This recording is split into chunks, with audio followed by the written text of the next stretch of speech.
There is this type of person who wants to rigorously police what can and can't be said. We've seen a lot of people who are basically bullying, often pretending to be victims. I mean, why are the police listening to these insane men? Boredom means you have to find things to do, but now there is no boredom. I think it's like a spiritual crisis, and now we're sort of telling people, well, you must be an individual, and this is the only way you're going to get recognition. So making people think that they have to be an individual, in some cases, is going to push people into kind of really quite extreme modes of behaviour. Probably only about 7 to 9% of people are able to deal with ideas that they don't like. People stopped talking about class and economic injustice and started whittering on about identity and race, and this was a very bad move. And now you have these strange alliances between sort of really fervent Muslims who want homosexuals dead and queers for Palestine, and it's like, this isn't going to work.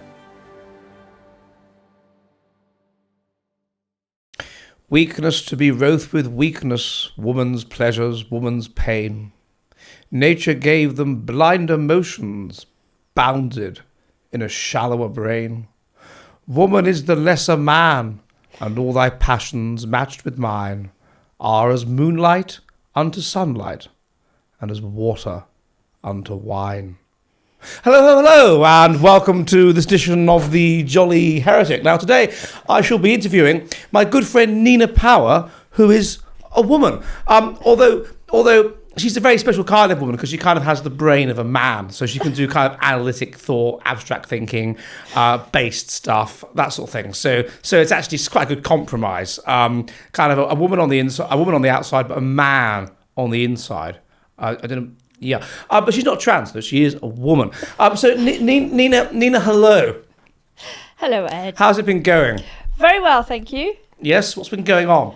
Well, I've been at lots of sort of social events. I've been on a pilgrimage to Walsingham. Yes. Walsingham? Yes. Oh, really? With the Latin Mass Society. Good. No, I'm in favour of that. I once had Richard Williamson on here, and he was very much in favour of the old Latin Mass. Mm-hmm. It works better if you understand Latin, but that's fine. No, it's better if you don't, because the mystery is the point. That is a good point. You see, that is a good point. That's true. I actually find it quite uplifting when I go to the Finnish Orthodox Church. Well, it's the Serbian Orthodox, but it's in Finland, and they chant around. And back when I couldn't understand Finnish, it was kind of better. And now I can. I'm understanding words like holy and blessed and stuff, and it's not as interesting. So true. We should basically do things in a dead language. Exactly. In Old Slavonic. Yep. Latin, Ancient Greek. Well, actually, to be fair, that's quite similar to modern Greek. We should do that. Now, Nina and I have been having a bit of a chat, off-screen chats, about various interesting things. How women that are based are mainly mad. We'll go on to that later. But one thing we were thinking about is that a lot of people that are, as it were, based, use a nom de guerre. And it will be quite interesting, and it will be quite interesting when one day we can, or you can, not us, obviously, we're brave enough to just be out there under our own names, but when we can drop the nom de guerres and just go for it, and there'll be what Nina called the great resocializing, which I keep forgetting that term, but I had to write it down. But the great resocializing, and I think that's a very interesting concept. So what did you mean by that? Well, I think it's already happening, right? So insofar as you've had all these attempts to atomise everyone and to make them into sort of depressed Netflix-watching subjects who simply sort of order things from their house but don't really have any kind of social interaction, like in the parish or friend groups, and this kind of attempt to police the pub, and, you know, even buying a pint is like £10 and you can't smoke. And it's very obvious from a certain point of view that there's an attack on people getting together and talking face to face, right? Whether you're conspiratorial about it or not. And I think there is a concerted effort, right? It's deliberate. So I think people are sick of this. They're also sick of the lockdown, you know, the government telling everyone to be in their houses, which made a lot of these sort of loneliness and depression and addiction things worse. And lots of people have also been cancelled from their annoying, awful friendship groups for having a sense of humour, or whatever. So I think there has been this already concerted effort for people to break out of the kind of podcast brain isolation and to meet in person, right? So you have all these organisations, you have para-academic institutions, there are lots of these things going on because people want to talk to each other and they want to talk freely. And obviously there's good reason why people might want to be anonymous or pseudonymous online, particularly if they have a family or a job, and say the things that they nevertheless think. And that's been enormously powerful. In fact, that swayed probably the last American election, for example. And people clearly want to be able to speak. How did it do that? Well, I think clearly J.D. Vance in particular was listening to a lot of the Anon people on X and taking his cues from some of what they were saying around various real things, let's say, true things. Yeah. It's interesting, the idea as well of... I find it incomprehensible. I mean, I'm talking to you there, viewers. You're terribly young, most of you. I've got the data, okay? Me and Nina are terribly old.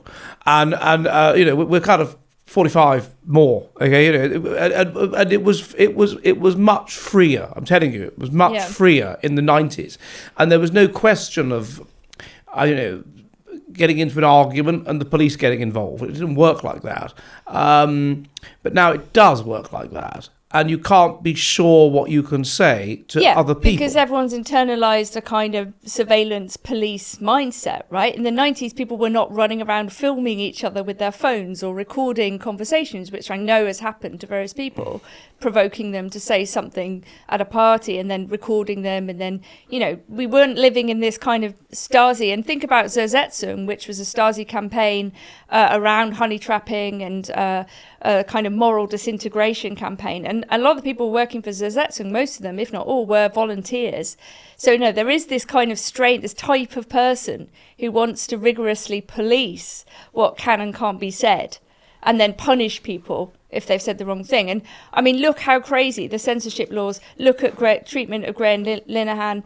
We've entered this weird stage where it counts more what you say than what you do. You think of that old phrase like deeds, not words. And from the standpoint of the British state, it's now words, not deeds. Sticks and stones. Right. Sticks and stones. Also, we grew up with that, sticks and stones. It's like, if someone insults you, like, don't worry about it, An offence was kind of part of the humour of that age, And like, if you went to university in the 90s and you met people who were like conservatives or right wing or left wing or whatever, you might have a laugh. You might be like, you're such a Tory boy. But you wouldn't hate them. You wouldn't try to... ruin their lives or like stalk their families. You'd see them. This is true. I remember. I don't know if she's watching, and hello if you are, Rachel. But I lived next door in my first year to a leading member of Young Labour. Right. And I wasn't a leading member of Young Conservatives, but I was the secretary, or I had been the secretary of my local Conservative association. And there was no problem being friends at all. Of course and not. She went on to be the deputy mayor of Tower Hamlets. And okay, we lost touch, but it was just, as far as she was concerned, I was wrong, even though, I was a state school boy and a Conservative, and she was a public school girl and into New Labour. But as far as she was concerned, I was wrong and she was right, and me vice versa. But I didn't care, and she didn't care. Yeah. And the stakes weren't... there wasn't this sense in which evil people are about to do mendacious. It was just, this is a person who I like, but I happen to disagree with her on certain things. No, and you could argue drunkenly with people about all kinds of things without falling out, because there was a sort of default jolly sort of friendship idea and socialization. And if you didn't get on with someone, you just didn't have to talk to them. And no one was recording anything and no one was noting down. And it was sort of funny and, I don't know, much more lighthearted. And also politics hadn't kind of taken over everything. Like, remember how important music was, for example. It mattered more which bands you liked in the 90s than what politics you held. And actually, politics in general was regarded as something a bit nerdy, like if you were too into it. Do you know what I mean? People were more concerned with, like, their social life or what novels they were reading or what bands they were listening to. And I think that was a good thing. It was much healthier, whereas the sort of politicization of everything has created this sort of horrific polarization. I remember talking, I don't know if you remember this, but I remember talking to my parents, probably in the 80s it was. My parents voted Conservative, and I think their friends did. But there were some people, they knew that Anne and Simon vote Labour. I was like, really? Yeah. And that was the end of it. That's a bit weird. But that was that. Why would they like that ginger bald man? But that was you know, that was the end of it. It was Right. it wasn't a big thing. So how have we got to this point? I don't know. I mean, there's some interesting work around pathocracy and the takeover of societies by extreme kind of people with personality disorders. And some people who are kind of narcissistic and sadistic, who are able to sort of manipulate others, and bullies, really. Like, we've seen a lot of people who are basically bullying, often pretending to be victims, who have got the ear of the police, for example. We see this in the kind of these insane men who pretend to be women, calling the police and basically getting them to arrest Graham Linehan, for example. I mean, why are the police listening to these insane men, you know, pretending to be women? Like, why would they let themselves be captured?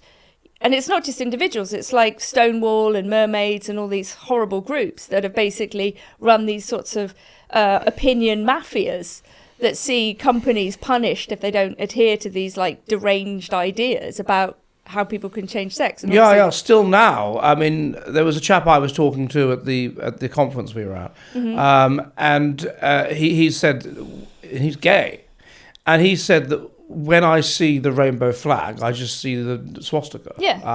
And he was saying this a long time ago. Yeah. He was saying this in the 90s, and he had this idea of he was asked to do a float for Brighton Pride, he said, and he had this idea of it covered with the rainbow flag, and then people who like Ku Klux Klan dress, but the rainbow flag, and instead of KKK, it'd be gay. Yeah, very good. Brilliant. And that was it. He was the butch Sure. lesbian in charge of the committee. Was like, get out. I think, I mean, one thing would be to sort of work out why people became so humorless. I mean, this is a problem, because humour is like very important for sort of social harmony, really, because it sort of deals with any, I don't know, people getting too fanatical and too serious, and it also kind of keeps things light, and you can make jokes a little bit and become friends by being a little bit cheeky, you know, and that seems to have gone quite a lot. Not everywhere. When I was in Birmingham, after we met there, as I think I told you earlier, I was doing a sort of documentary about Birmingham, and I thought it would be funny, and I knew it would be funny because I'd done it before when I was in Leicester, to walk around Sparkhill and Sparbrook, which are two of the most Muslim-dominated areas of Birmingham. Yeah.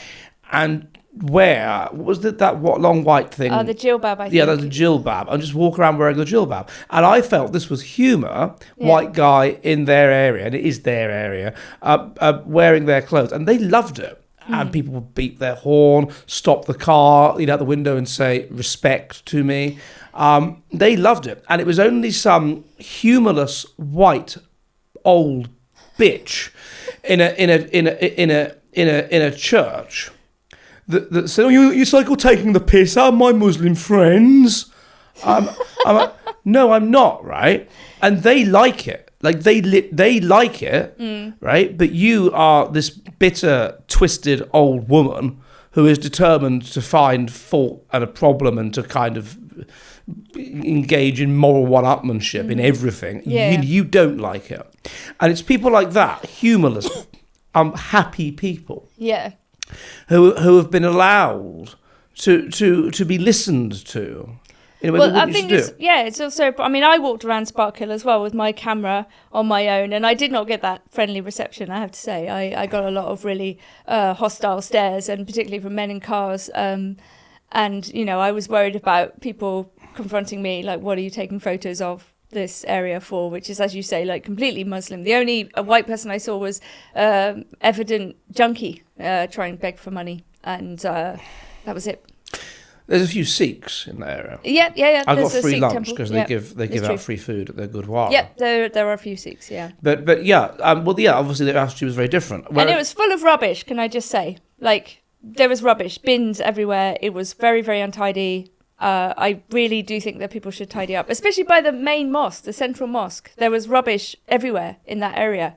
And I just thought, like, why can't you tidy up around your holy place of worship? I'm very against litter. I think litter is a really bad sign. Yeah, you say that, but we're talking about the 80s and our childhood and stuff being better. Yeah. And, I mean, when did you last see a white dog shit? Right, well, in the countryside, I mean, it's a bit different. But no, but it was tidy. People looked after their village. Like, the village I grew up in was very tidy. People were very, very, like, keen. My parents always tidy the road they live on. They live half a mile away from anyone else. And people think in country lanes that they can dump things and God won't see. So they were constantly like bin bags of porn, you know, like men, when people still had paper porn, you know, magazines. Presumably their wives had found their porn collection and said, look, you really should throw this out. So they'd drive in their car and out of shame, they would throw their porn collection in bin bags. And my brother would sometimes take them and give them to people at school, give boys at school. But yeah, I mean... Not to teachers. No, not to teachers. No. But anyway, yeah. No, it was much more laid back. Yeah. And the general, I suppose, you had a generation that had more to think about. You had people. I mean, we don't even have to go back. And this may sound terribly patronising, and you know we're bloody old and that. But you only have to go back. I remember at school, at infant school, you did your PE in your underwear. Yeah. And that probably now would be considered like a child protection safeguarding issue. But in those days, that was just what you did. And there were some kids, not when I was at school, I mean, but like people born, let's say 1970 or a bit earlier than that were excused from PE because their parents were so poor that they couldn't afford knickers, underpants, whatever. They couldn't afford them. Wow. And that's known. And so you I don't know if you've seen the film Kes. Yeah. And he was an example of that. His parents were so poor, they couldn't afford underwear. And so they had more to be concerned about. And there's this idea, Maslow's hierarchy of needs, that once you get richer and richer and richer, only at that point do you start to become concerned about things like valid... You assume, oh, of course I'm going to have enough food. Yeah. Of course I'm going to have heating. Of course I'm going to... And then it's the concern about validation and identity and all of these decadent kind of things that you really shouldn't be thinking about. Yeah, sure. I mean, I think, probably what are you going to do? You've got your basic needs taken care of. Like, what about your needs to be sadistic to random people you don't know? Like, yeah, that's a higher need, presumably. Well, yeah, presumably if you're basically... Are we living in a world where we're just bored? Well, it's an interesting question. I mean, I definitely think we had more time to be bored. I think boredom is good. I mean, we had time to be bored. I definitely remember being bored in the 80s and 90s. I mean, I listened to the radio quite obsessively and read novels. But there are definitely periods of, like, boredom. But I think in retrospect, that was great because they're sort of character forming and you can reflect on what you've read. And books were much more random. Like, someone would lend you a book and then this would become your personality for, like, a while because it was the only book you had sort of... access to. There was a whole children's TV programme dedicated to conquering boredom called Why Don't You? Yes, which was not why don't you? If you're in a car journey, then get a bit of paper and put a pen on it and it'll go up and down. And one of the lyrics for the song is really amazing because it was on TV, but it said things like, why don't you do something less boring, switch off your TV set and do something less boring instead. So it was a kind of TV show that was literally telling you to turn it off, which I really admire. It's slightly ironic, but cool. Also I could barely understand it because it was in Northern Irish and I wasn't from there. But no, true. It was boredom, and the boredom means you have to find things to do. But now there is no boredom. You can't be bored really because there is constant stimulation from this bad boy. And so you could always find something that they have never... I think it's like a spiritual crisis. I think when people were Christian or post-Christian enough that they understood that everyone was broken and, you needed community and you could be a slightly better person. And now we're sort of telling people, well, you must be an individual, you must have an identity, and this is the only way you're going to get recognition. So it's a kind of recognition crisis, partly. And I think it's a symptom of the technology, but it's also a spiritual crisis, which is what I think a lot of so-called personality disorders are as well. How's that? Well, insofar as I think if you understand that there is a kind of let's just stick to Britain, but like a kind of spiritual crisis insofar as people's need for community and a sense of themselves as a kind of a moral being whose life has meaning and all of those sorts of things, which religion gives you, absolutely. Then you start to get these kind of like very twisted and very medical and very therapeutic. We also live in a highly medicalized and highly therapeutized society in which we don't explain things through spiritual descriptions, but rather through there must be some chemical problem, or there must be some developmental problem, or some problem that you need to talk to somebody about, right? We've replaced like the confession with the therapist. And then within that framework, the only diagnosis you can give to people are going to be therapeutic, right? Mm-hmm. So you're going to end up telling people, oh, well, you're a bit like this, therefore you're probably borderline or whatever it is, you know. And it's usually like saying to somebody, you're a bit too much for the people around you, right? And we're going to give you a diagnosis, not talk about your general social situation or your family situation. I mean, this is why figures like R.D. Laing and the anti-psychiatry movement, for all of their flaws, were trying to do this. They were trying to say, look, this is not about an individual. In a way, an individual doesn't really exist. Like, we're all a kind of relational, primarily, right? We are who we are in relation to other people, to our spouses and children, and the, our friends and everything else. So making people think that they have to be an individual, in some cases, is going to push people into kind of really quite extreme modes of behaviour and so on. I mean, you're probably a Darwinian or something, aren't you, ultimately? I don't know. But, I mean, you're very interested, I think, in kind of biological explanations for things. I'm thinking, from what you're saying, that let's call me an Aristotelian. Okay. I want to. The world is a series of sort of jumbling chaos, and I want to make sense of it. Mm-hmm. And if I can make sense of it, if I can say, "Oh, Nina's done some quirky thing," what's that about? Oh, does she have aspects of these traits? Mm-hmm. Maybe she does.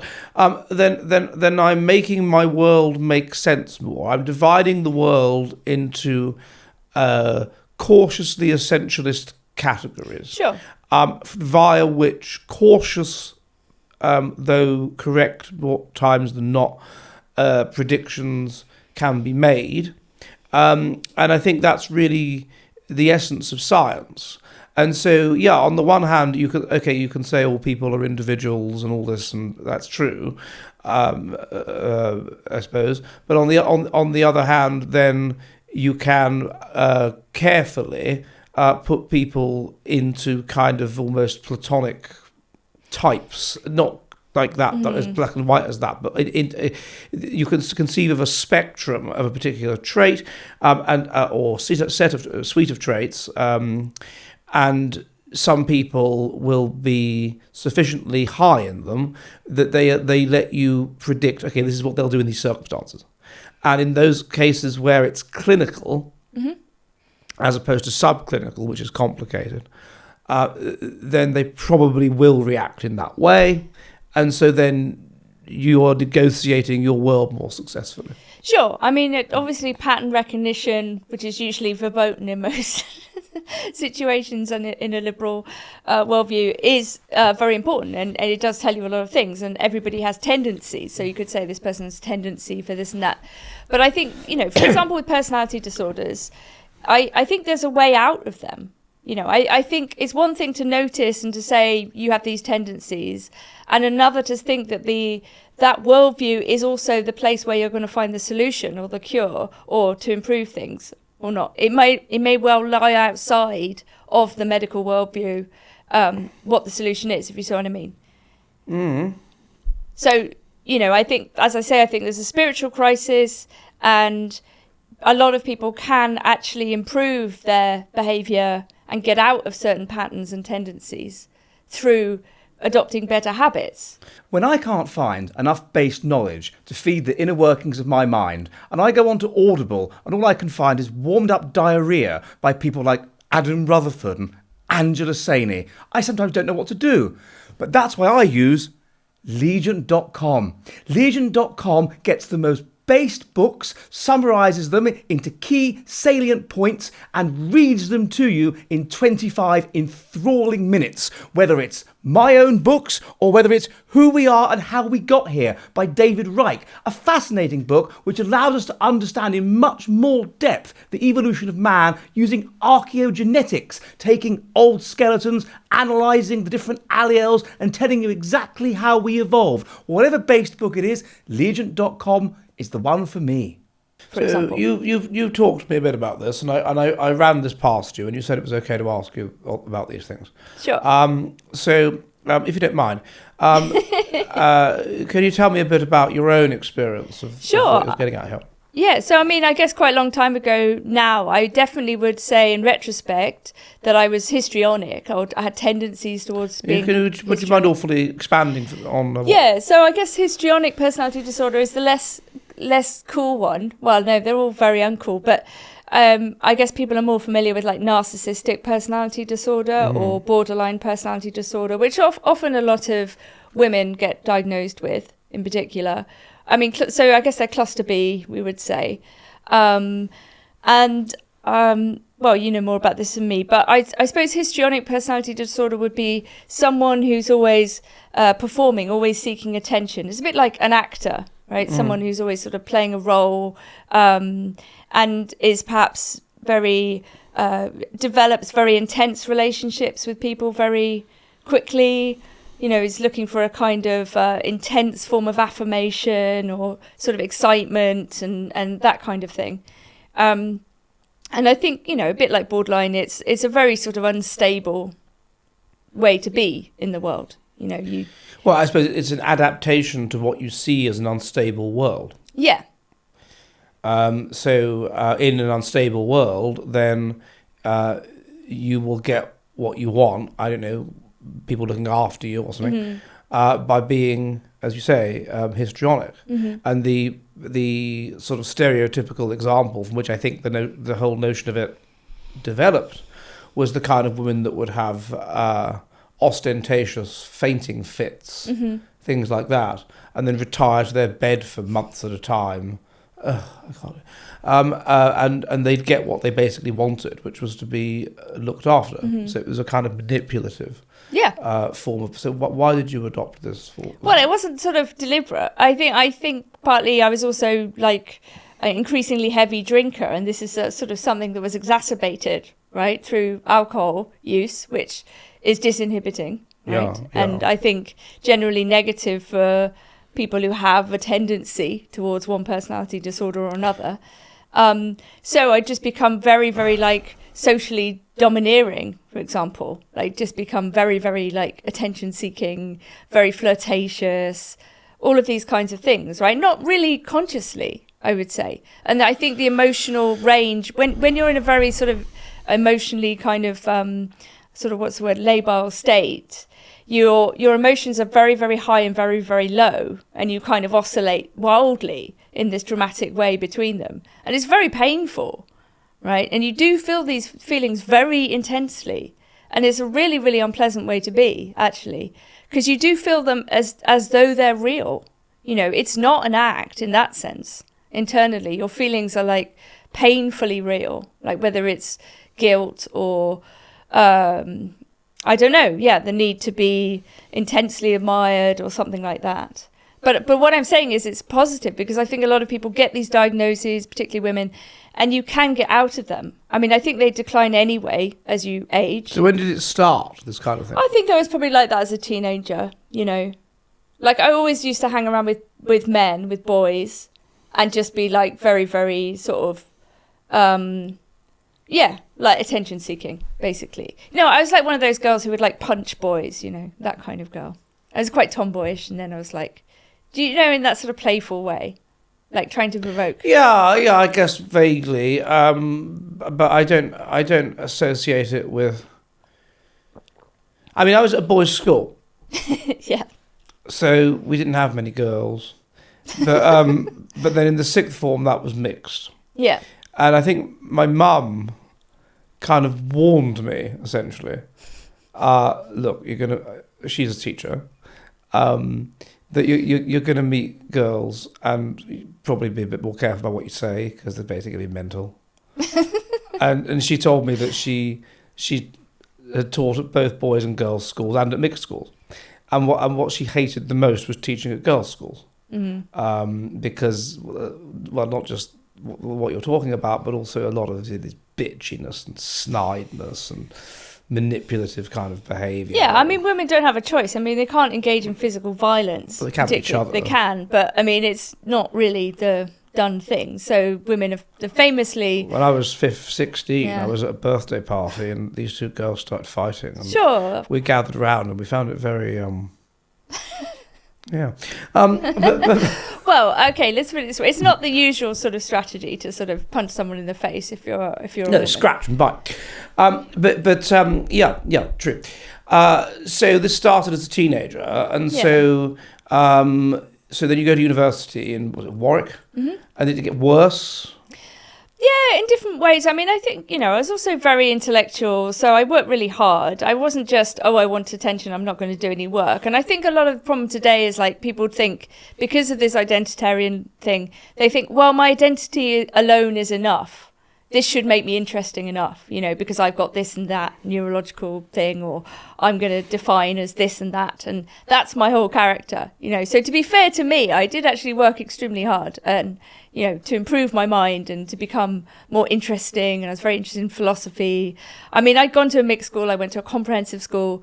And I mean, I actually have to say, I think mixed schools are a really bad idea for both boys and girls. I think a lot of time is wasted because you inevitably at puberty get that kind of, interest in each other. And it's sort of pointless. And a lot of time is spent in this kind of, actually ultimately meaningless, time-wasting sort of thing between teenage boys and teenage girls, because they don't really know how to sort of cope with feelings and whatever, the hormonal shift. And I think it actually would be better for both. For most of our history, girls and boys are separated at school. And I'm aware of research, I think I did a video on it once, which finds again and again and again that both girls and boys, but particularly boys, do better at single-sex schools. That would make sense. I mean, you're removing like the major source of distraction. The only problem is that then you get you kind of feel you don't know how to deal with girls. Sure, but that's where like the great resocializing would come in, because I mean, think about all of the social forms and the kind of rituals that we used to have that would introduce young men and women to each other, right? That have kind of been eroded in this sort of liberal melange. It doesn't have to be like the formal ball or the, a debutante's ball, but even think about, I don't know, going to discos and that kind of thing, where there were these sort of designated places and times really for young people to meet that were, in a sense, chaperoned, however loosely. I mean, that all disappeared, that all eroded, and it just became a sort of free-for-all. But now I think we have a lot of young people who don't really know how to meet each other and are struggling to communicate with the opposite sex, and the apps have not helped, and they're not trying to because they want to keep you on the app. Yeah, when we moved from year 11 to sixth form, the sixth form was mixed with the Catholic girls' school down the road, and the school was very clever. It organised a sort of what do you call it, an inset day or a couple of days, or an orientation couple of days. And the first thing the guy that was running it said was, okay, get up and go and sit next to someone that you don't know. And of course, this was a way of forcing the boys and the girls to mix, because prior to that, they'd be sitting on the other side of the sixth form common room not talking. And I was fortunate in that my mother, I think, had preempted this problem and was most insistent that I would go to drama school, like a drama club, essentially, once a week throughout my time at school, where, of course, there were girls. In fact, it was overwhelmingly girls. Mm-hmm. It was like 27 girls and 3 boys. So I was no problem talking to girls. Yeah. But my friend, Kieran, he refused to move out of his seat. He was that nervous of girls, having had nothing to do with them since he was 11, and by now he's 16. He refused to move. It was embarrassing. He's married now, and fine. But that is one of the problems with it. Well, I think also people used to have bigger families, so you would have brothers and sisters and yeah, cousins. he only had brothers. Right, so, you know, normally there'd also be things outside school where you'd be involved with other people. Sunday school. Yeah, or the church or whatever. And I think that's sort of, you know, as people have had one child or whatever, or two children, that doesn't happen so much. No. So how did you... So you said that you had this... You self-diagnosed as this history... I didn't walk around saying it. It's something I think about in retrospect. Yeah, exactly. I'm saying you've realised in retrospect that you had this. Yeah. And you have Irish ancestry, so you're a hereditary drunk. No, Nina was telling me earlier that alcohol came later to Ireland. Was one theory, yeah. Yeah, one theory. So, as I say, hereditary drunk, histrionic disorder, and so how. Yep. How did you? How could I possibly rescue myself from such a non-propitious set of circumstances? How did you? Yeah, pretty much. No, that's the one. That's the fella. Well, I must say, I had a terrific nervous breakdown in my 30s, like of a colossal scale, because my life was completely untenable. I was also on the left. I used to be on the left. Did you? Well, before it went completely insane, but maybe it was always insane. I just didn't notice. But, you know, I was very involved in the student movement, right, around trying to keep the fees lower. If you recall, in 2010, they tripled the tuition fees. I was very committed to free education, not least because my experience at school, I'd been around a lot of intelligent people who hadn't gone to university for reasons of class, essentially. Then when I went to university, I met all these people who'd apparently done brilliantly at A-level and whatnot, but they were really obviously very stupid and they weren't working very hard. So I had this kind of weird, defense of, I suppose, poorer people who are intelligent. And I didn't want those people to be put off going to university. So I was very pro free education, and I still am in some ways. I do think, we discussed this last time, I think probably only about 7 to 9% of people are able to deal with ideas that they don't like at a higher level, right? Because a lot of people are put off by reality, if you saw what I mean. Yes. So they don't like to confront it. They can't actually cognitively cope with difficult ideas. And the world is difficult. My understanding, and this may be an urban myth, but the École Normale Supérieure and the entrance exam, you are given a particular, question or whatever, which has a sort of, is it true or not, yes or no. And you have to write an essay, 2 essays, one arguing the first case and the other arguing the second case. Yeah, that sounds right. I mean, that kind of thing. So people who are able to, not just in a legal way, right, in a deep philosophical way, take up different positions. Actually, a surprisingly few number of people can do that. So I think what we've had in the woke madrasa expansion of universities is they've just become ideology factories, right, for the middle class, which then generates this sort of feeling of superiority. And you can see how much the middle class hates the working class in the response to the rape gangs. For decades we were told, these were just white trash. This Labour MP Labour councillor, just lost his job for saying this recently. This class segregation, this idea that people from poorer working class backgrounds are just dispensable according to the god of multiculturalism, and it's fine. They've betrayed. The left are well, not all of the left, but most of the left are people that are power hungry individualists. Yeah. And they find what can we do? We make a coalition with people that are. We empathise with people that are quite distant from us, and via this we make a coalition and we get power. And that coalition was with the white working class, but you can which they romanticised. Yeah, people like Tony Benn were romanticised these people. They didn't know anything about the white working class. And then you can romanticise so much more easily these brown people from spicy exotic countries. And then the working class then suddenly are dispensable. Yeah. And once they're dispensable and you don't romanticise them, they don't actually agree with you either. They're actually they're opposing you. Well, then they're scum. Absolutely. And it's really interesting how quickly I noticed them use snobbish language as well. They'll say that, classy. I remember some tweet I think it was Jess something or other. A classy way to do it, racists, like that, classy. So they're attacking you for being lower class, while in theory defending.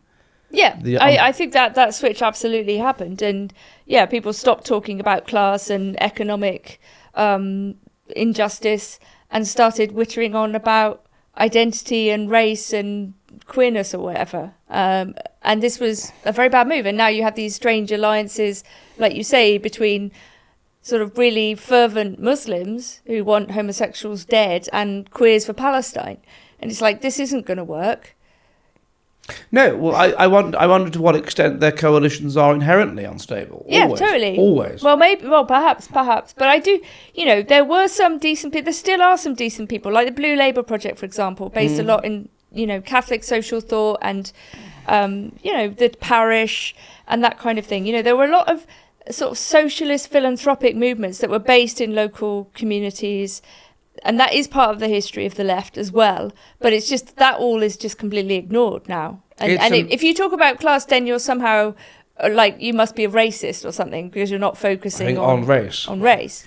I was in a pub in Oulu and I made this point that immigration is bad, and it is, for the Finnish working class. Yeah, absolutely. And this, that was a left-wing position. Right, yeah. And this woman... who was a bit drunk, admittedly, and we were speaking in a combination of English and Finnish, and she's like, no, it is. We should talk about everybody, not just the Finnish. And I was like, well, no, hang on. And then a friend of mine intervened and said, well, look, in Britain, it's undermine the wage. Mm-hmm. Oh, you are fucking British. You are so fucking British. You do not understand. And then they got up, all of these 4 people, I just walked to the next table, and then I was barred from the pub, and for like causing discord. Oh. But this is they cannot. Whereas I think back, God Almighty, I think back to when I was 17 years old, and I was a teller. So you sit there outside the polling station, and you get people to give you the polling card, so then if your supporters have voted, and then if they haven't, then you can ring them up and get them to go out and vote, right? Teller. So I'd sit there. Me, I was 17-year-old, a chap who was the Labour chap, old guy with a beard, and then the Lib Dem, I forget, some middle-class woman. And we sat there for hours merrily chatting, despite being on different sides. And then I did that again in the 2015 election. So 98, 2015. And then it was very different. And then it was just me, the Conservative, and the Labour person. And she didn't really want to talk to me.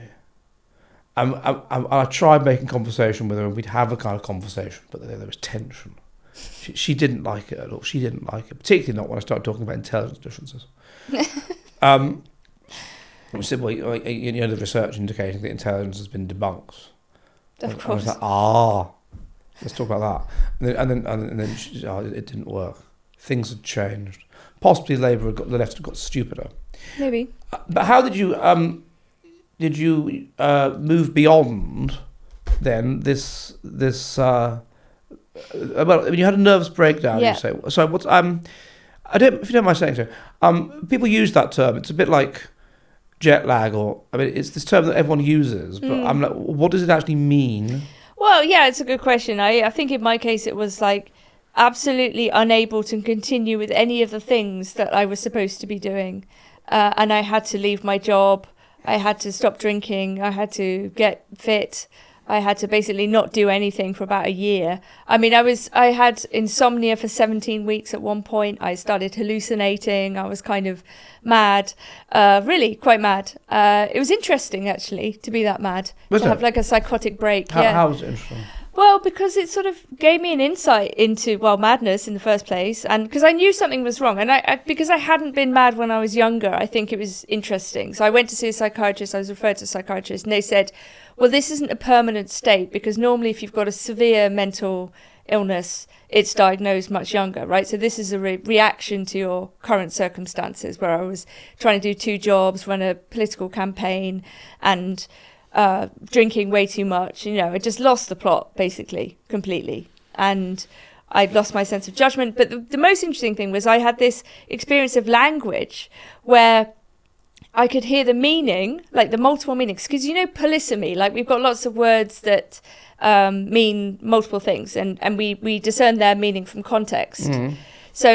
But when people were speaking, I kind of felt everything they said, and I felt all the meanings of different words all at once. It was like the sort of language crystal, and my head was like exploding. Language synesthesia or something. It was completely mad. It was like I was totally sort of moved, extremely emotional reaction to everything everyone was saying all the time, and it felt like this kind of absolute chaos. Certain words took on more extreme meaning. So indeed, words that began with ex were like really important words, and I was clearly mad. I knew I was mad, and I was sort of hallucinating. I saw aliens on the bus. I wrote this in a chat that then got leaked, and people then started like taking the piss out of me. She's crazy. Everything she says must be mad. This is another nice strategy of the current left in order to diminish you. If you ever admit that you ever sympathise, had they sympathise heavily with those that are mentally ill and say it's part of their they shouldn't be cured, unless they disagree with them. Absolutely. In which case, their mental illness is a sign that they are a bad person. Absolutely, that's exactly how it works. Yes, that sounds quite extreme. Yeah, I mean, it was very interesting. It took and then for a long time I felt really burnt out. Like I was just completely. I felt like a match, like a spent match. For months, and then I got better. I didn't drink for a long 2.5 years, and I don't drink now. I haven't drank for a long time, and I got fit. I was in a terrible physical state, and I embraced nature. Actually, I became very pagan for a while. Spent all my time outside. I know why mad people like being outside. A lot of homeless people like being outside, and I sort of know why. Like in that commercial, I want to be a tree. Sort of. You won't remember that if you're young. There is something, if you're in a very bad mental state, about being outside, because being inside feels like a prison, actually. Yeah. It doesn't feel like friendly or kind. It feels like you're being trapped. So this is why lots of mad people like being outside. And you liked being outside? I did. I was outside like for as much time as I possibly could be, every day. And does this interfere with your ability to be a university lecturer? Well, yeah, so I left my job. And also people started attacking me. So because in 2018, but before that, they could tell people I'd sort of been allies with on the university stuff. I hadn't really realised that in 2013, 2014, 15, the identity stuff was really picking up. And partly through Tumblr and the internet and weird stuff, people suddenly started being obsessed with the trans thing, for example. And I just thought, originally I thought, oh gosh, well, these people seem upset. They must be upset about something. Oh, maybe there is something here. I thought, well, I don't really understand it. And presumably it's a very small number of people. So I was like, okay, whatever, go along with it. But then I sort of thought about it, as you do, and you go, this makes no sense and is actually really, really awful. And they're telling children they can change sex when they can't. And this is actually a horrific turn of events. So I would, for a while I was sort of getting drunk and at parties and trying to engage people in conversation. I was trying to say, can we talk about this? Like, I don't understand what's going on. Like, can you explain it to me? And people were like, no, getting very angry with me. And then I would get upset. So I was kind of already like socially blacklisted and slightly marked because I'd said things like, that's not a woman, that's a man at a party. Yeah, I try to engage. So when I was an undergraduate, in my second year, I lived briefly with 3 practicing witches, 2 of whom were a lesbian couple called Becca and Holly. And Becca was a PhD student, and Holly was a philosophy undergrad, and she was the femme. And they were quite. I didn't really want to live there. Basically, I'd been in a kind of a semi-relationship with this girl, and ended up living with her in the second year. But by then it had sort of broken down, and it was disastrous. And I wish I'd taken up my Christian fundamentalist friends' offer to live with them, who I eventually then did live with for the rest of the year. Good old Christian fundamentalists. Can always trust them, within reason. And just don't swear too much. And so I lived with them until these Christians said, look, for God's sake, all is forgiven. Come and live in our spare room. It was only 2 weeks, and I got on quite well with with this couple, not with the girl who was my friend who had said come and live with me. Like, she was depressed and lived in the attic. Like, was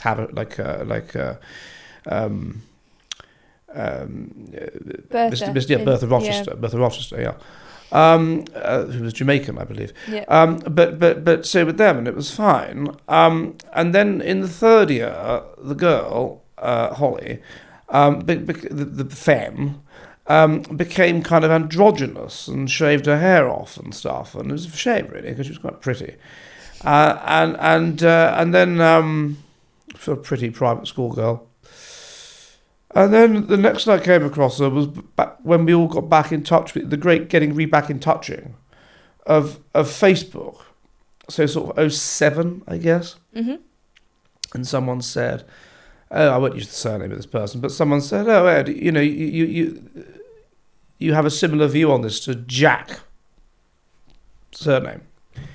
And I was like, who the hell is that?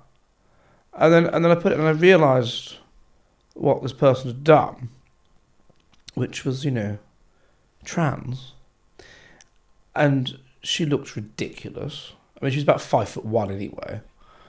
And she'd all bulked up and, God, it was awful. Anyway, I got back in touch with her. And she was talking about being transsexual. And I was so naive about this. I thought that you're transsexual if you've completely changed your body to look to resemble the opposite sex. And she said, and she implied something along the lines of, I forget the details, but that she had a vagina. I forget the details. Are you ready for the future of the West?